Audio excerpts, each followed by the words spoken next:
Hi everyone, it's me, Chanel J. Wilson, and I'm back for another Health Bed Vlogs. Um, Today I want to talk about being your own health advocate. So, as you guys know, on May 14th, I got my cast removed. Walked up my steps for the first time in 2 months, pressed my heart, and then I logged into work because I was working from home on modified duty, and could not catch my breath, and I had a heart attack. On that Sunday, I was admitted Friday, and so that Sunday, we the doctors finally ruled out the blood clot, and they had me have the angiogram. So we discovered that there was a small block in my smaller artery. Since the incident, it has been a time of just overhaul, full reset, heart healthy diet, meal plan. We've been doing a lot of fork over knives recipes. I've been on just basically chicken, turkey. The other day I did have a steak sandwich from Panera, so it was still like a healthy portion, like a nice cut. But I was like, you know what, I'm gonna have to start cutting that too. But I really, really wanted that one, so I said I'm gonna go ahead and have this today. It was like a steak and mozzarella or something like that. I can't remember the sandwich, but it was healthy nonetheless. It was not like some non-lean cut. But the point that I'm making is it's been a serious overhaul since the heart incident. So I had spoken with a relative, and what they were saying to me was, "You've been through this, you can overcome." And the key thing that they said was, "Be your own health advocate." And I've had high blood pressure. I don't even know how long I've had high blood pressure. That's what I'm gonna say. When I had my son, when I was pregnant, that's when we discovered it, and I got on medication for it. And then that's when we also discovered I had diabetes, and we got me on that medication as well. What ended up happening, I just learned to live with it. I learned the regimen, but I still wasn't being a health advocate for myself.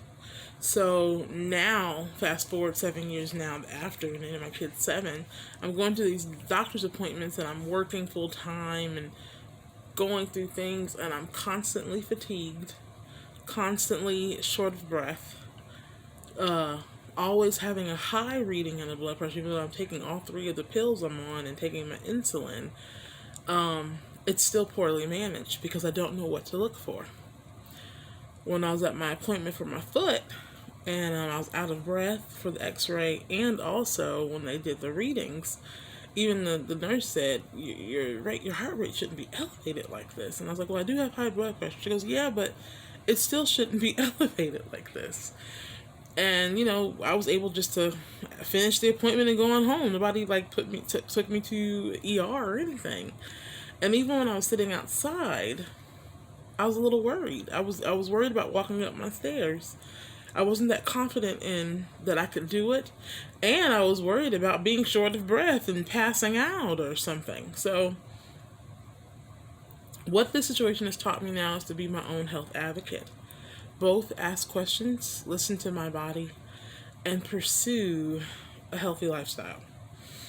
I'm not even going to try to film my regimen of pills. I would have set them up, but they've put me on like 5 more pills now. So I went from a small little bag of medicine to now we're calling it, I'm a medicine cabinet. And if anybody knows me, I have a special needs family where I have a sibling who has a chronic illness. My mom is definitely dealing with some things, and so she has, like, we call her a pharmacy because she has so much medicine.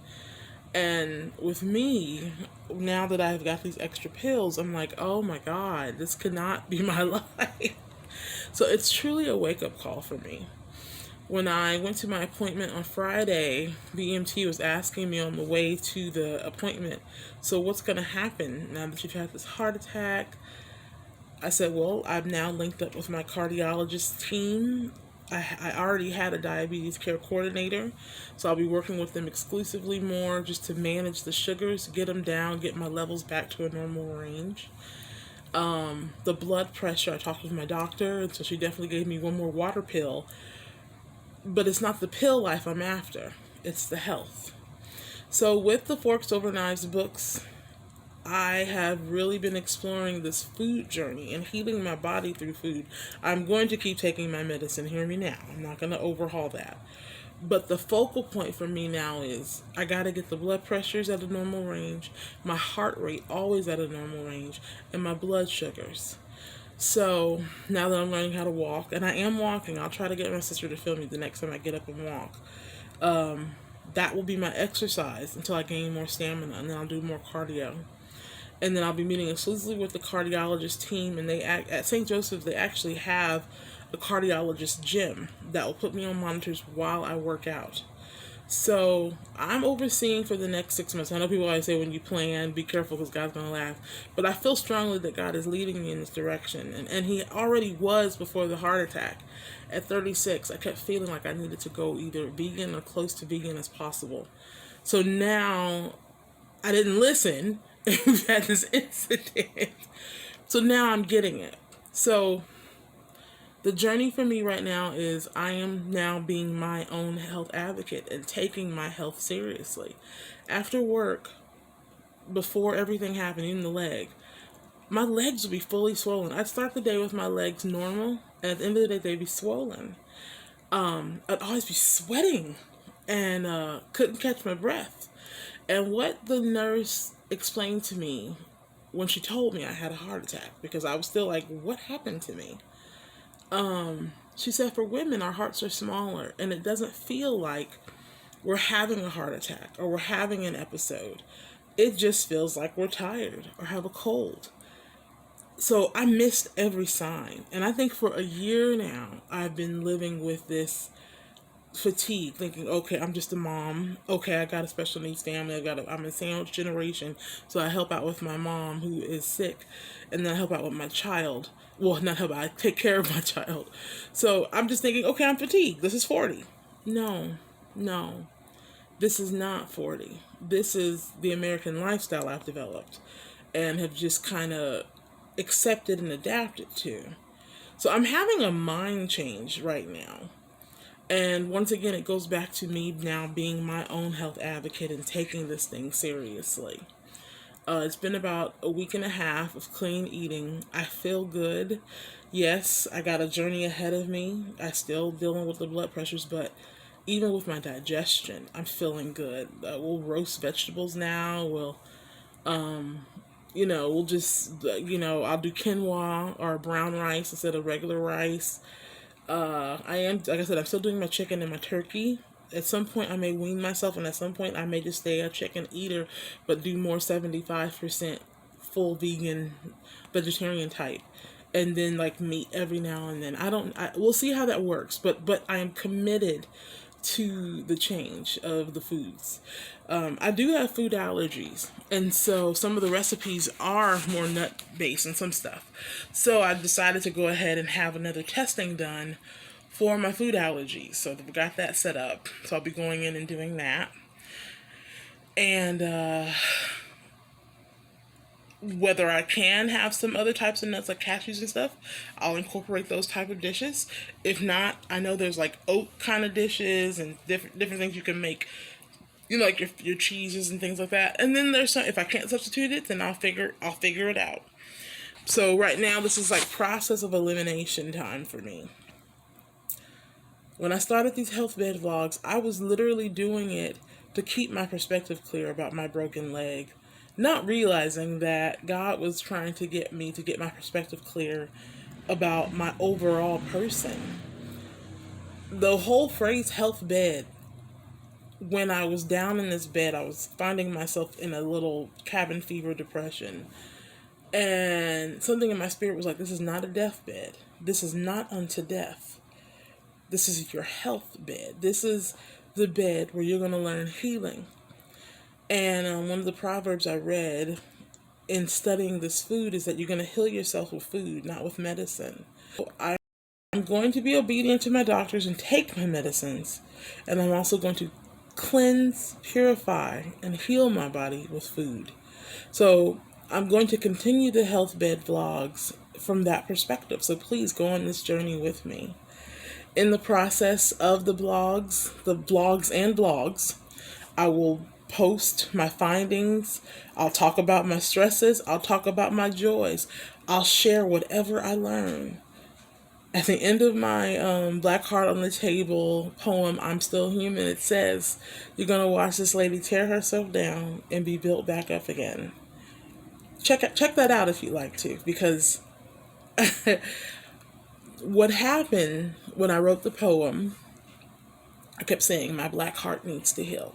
My black heart needs to heal. And in the process of saying that, I had a slip up and I said, my blocked heart needs to heal. And when I was going back to, need a little water.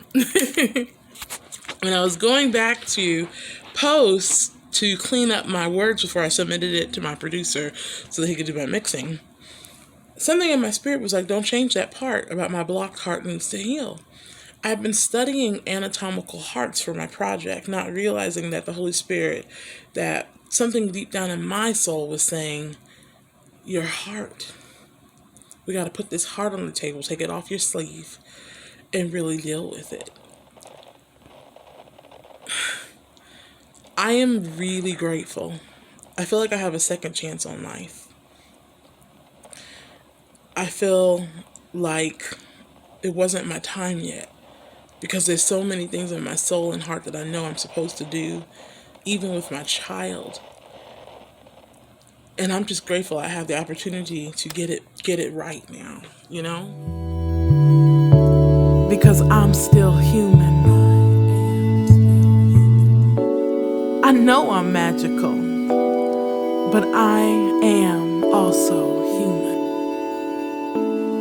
And I gotta grieve. I gotta grieve, I gotta grieve, I gotta grieve. This heart comes off my sleeve. Warriors put their heart on the table when they have something to deal with and prove. So I take my black heart off my sleeve and I put it on this table. 'Cause although I'm magical, I am human. And if I want humanity right, my black heart has to heal. My black heart has to heal. My black heart has to heal. My black heart has to heal. Ladies and gentlemen, I want to welcome you to the Black Heart on the Table experience. You will watch this lady tear herself down and be built back up again. Black Heart on the Table.